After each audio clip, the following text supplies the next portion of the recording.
رات کے وقت ہماری زمین سے نظر آتے یہ چمچماتے ستارے ہمیشہ سے ریسرچرز کی نظر اپنی طرف کھینچتے آئے ہیں۔ انہیں دیکھ کر بہت سے سوالات ذہن میں ابھرتے ہیں، جیسا کہ ہماری زمین اور گلیکسی سے آگے کیا ہے؟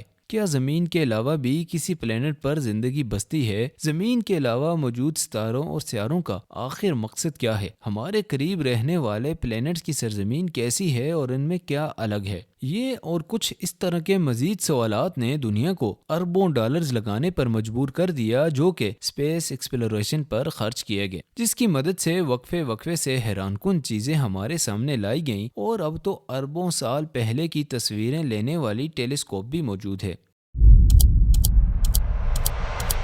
ایڈوانس دور میں سائنٹسٹ انسانوں کے لیے ایک نئی ہیبیٹیبل پلینٹ کی تلاش میں ہیں، جن کے لیے ان کی نظر ایک ایسی پراسرار پلینٹ یا لال سیارے پر ہے جس کا نام مارس ہے۔ اس پلینٹ نے سائنسدانوں کو اس قدر متاثر کیا ہے کہ اب تک اس پر 21 روبوٹس بھیجے جا چکے ہیں۔ یہ پلینٹ زمین سے تقریباً 40 کروڑ کلومیٹر دور ہے، مگر سورج کے گرد اپنے آربٹ کے دوران یہ ہر 2 سال بعد زمین کے قریب سے گزرتا ہے، اور تب ان کے درمیان فاصلہ صرف 6 کروڑ 20 لاکھ کلومیٹر رہ جاتا ہے۔ انہی دونوں کا فائدہ اٹھا کر کئی مشن مارس پر بھیجے گئے۔ ان مشنز کو مارس تک پہنچنے کے لیے تب بھی 7 ماہ لگتے ہیں۔ ان تمام بھیجے گئے 21 روبوٹس میں سے 17 تو لینڈنگ کے دوران ہی کریش ہو گئے۔ صرف 4 روبوٹس کامیابی سے لینڈ ہوئے اور اچھے سے اپنا کام سر انجام دے رہے ہیں۔ ایلین ریسرچر اسکاٹ سی وارنگ کا کہنا ہے کہ ان روبوٹ سے آنے والی تصویروں سے ایسے ثبوت مل چکے ہیں جن کے بعد یہ کہنا غلط نہیں کہ وہاں بھی زندگی بستی ہے۔ ان کا کہنا تھا کہ ان تصویروں میں چھوٹے پیرامڈز ملے ہیں۔ جی ہاں، وہی پیرامڈ جن کی مسٹری اب تک زمین پر بھی سالو نہیں ہو سکی۔ مارس پر موجود ان پیرامڈ کو وہاں موجود چھوٹے ایلینز نے بنایا ہے، یہ تھیوری انہی ایلین ریسرچر کی طرف سے دی گئی ہے۔ دوستو، جس روبوٹ سے یہ تصویر سامنے آئی ہے اس کا نام کیوریوسٹی روور ہے، اور اسے ناسا نے $2.5 ملین میں بنایا ہے۔ مارس سے آنے والی زیادہ تر تصویروں تو پتھروں اور پہاڑوں کی ہیں، مگر کچھ ایسی بھی ہیں جو کہ غیر معمولی ہیں۔ سب سے فیمس پکچر 1976 میں ون وائکنگ نے کیپچر کی، جس میں مارس پر ایک بہت بڑا چہرہ دیکھا جا سکتا ہے۔ یا تو یہ اتفاق سے بنا ہے یا پھر کچھ اسی طرح کا ایک سٹیچو ہے جیسے سٹیچوز اینشنٹ ایجپشنز بنایا کرتے تھے۔ ناسا نے اس تصویر کی یہ ایکسپلینیشن دی ہے کہ یہ ایک پہاڑ ہے اور لائٹ کے مختلف اینگلز اور شیڈوز کی طرف سے یہ چہرے جیسا دکھتا ہے۔ دوستو، 2014 میں کیوریوسٹی روور کی ایک اور تصویر نے انٹرنیٹ پر کافی ہلچل مچائی۔ تصویر میں ایک بڑی ہڈی دیکھی جا سکتی ہے۔ اندازہ یہ لگایا گیا کہ یہ کسی ایلین کی پرانی ہڈی ہے،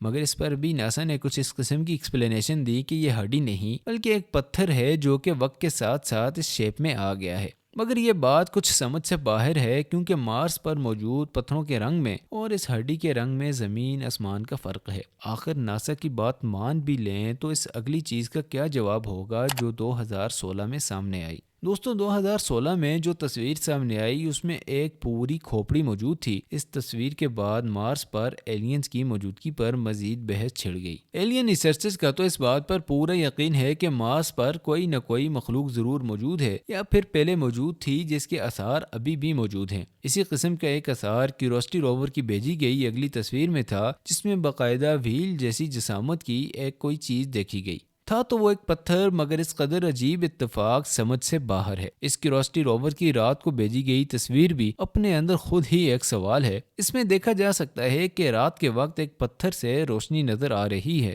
یہ بات ایلین ریسرچرز کے لیے پھر سے جیت تھی، جس پر ان کا کہنا تھا کہ اس قسم کی ایکٹیویٹی مارس پر ایلین کے ہونے کا منہ بولتا ثبوت ہے۔ 2015 اور 2018 میں آئی گئی تصویروں میں مارس کی سرزمین پر سٹیچوز بھی دیکھے گئے۔ ان کے علاوہ کچھ تصویروں میں ایک کتاب کی ریزمبلنس دیتا ہوا پتھر، اور یہاں تک کہ کچھ ایسے پتھر بھی موجود ہیں جو ڈریگن بونز جیسے دکھتے ہیں۔ فروری 2022 میں روور نے ایک ایسی چیز دیکھی جسے منرل فلاور کہا جاتا ہے۔ وہ بالکل کورل ریف جیسی دکھ رہی تھی۔ صرف یہی نہیں، مارس کی ایک تصویر میں ٹیڈی بیئر جیسے شیپ بھی دیکھنے کو ملے۔ مارس کی کچھ ایسی تصویریں بھی موجود ہیں جنہیں ڈور ویز آف مارس کہا جاتا ہے، جن میں دروازوں جیسی انٹرنس دیکھی جا سکتی ہے۔ انہی روورز کی طرف بھیجی گئی انفارمیشن سے یہ ثابت ہو چکا ہے کہ 3 ارب سال پہلے مارس بھی زمین کی طرح سرسبز اور ہرا بھرا تھا۔ مارس پر بڑے بڑے دریاؤں کی نشاندہی بھی مل چکی ہے جو تب موجود تھے۔ حال ہی میں سائنٹسٹ نے مارس پر انڈر گراؤنڈ ریزروائر کی ڈسکوری بھی کی جو کہ ایک اوشن کے برابر مقدار کا پانی رکھتا ہے۔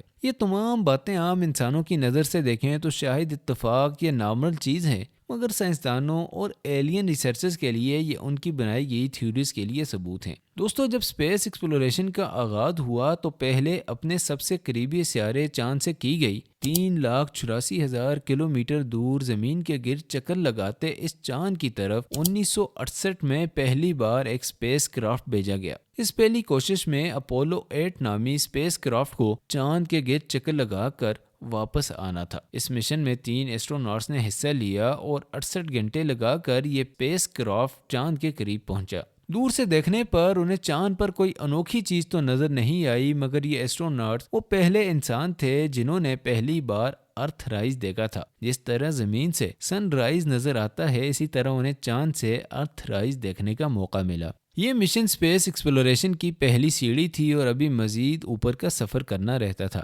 دوستو، اس مشن کے 1 سال بعد یعنی 1969 میں ناسا نے اپولو 11 نامی اسپیس کرافٹ پہلی بار چاند کی سرفس پر لینڈ کروایا اور نیل آرمسٹرانگ نے چاند پر قدم رکھا۔ نیل آرمسٹرانگ اور ان کے ساتھی ایسٹروناٹ نے 2.5 گھنٹے چاند پر چہل قدمی کی اور چاند کی مٹی کے سیمپل لے کر واپس روانہ ہوئے۔ ناسا کا کہنا ہے کہ نہ چاند پر آکسیجن ہے اور نہ ایٹماسفیئر، اسی لیے آج بھی ان دونوں ایسٹروناٹس کے پیروں کے نشان وہاں موجود ہوں گے۔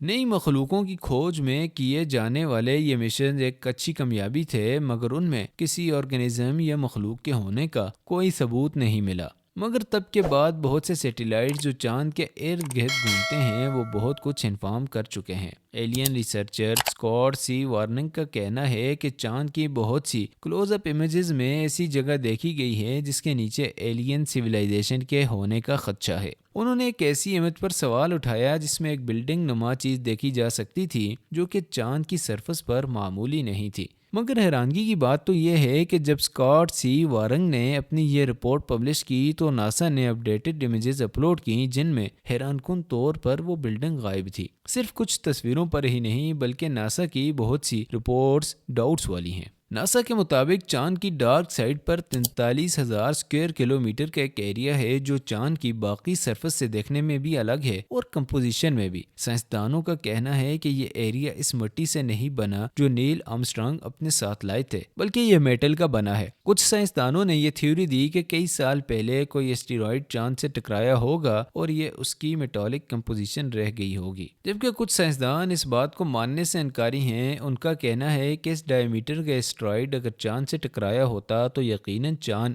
2 ٹکڑوں میں ٹوٹ جاتا۔ یہ بھی ممکن ہے کہ میٹل سے بنا چاند کا یہ حصہ کسی ایلین سیویلائزیشن کی نشاندہی کر رہا ہو۔ اس سب کے علاوہ چاند کے ڈارک سائڈ پر ہی پانی کے ذخائر کی ڈسکوری اور حال ہی میں 45 میٹر گہری غار کی ڈسکوری بھی یقیناً حیران کن ہے۔ بہرحال ہماری یہ یونیورس اس قدر پیچیدہ ہے کہ عام سے سوال کے جواب پر بھی کئی سال لگ جاتے ہیں۔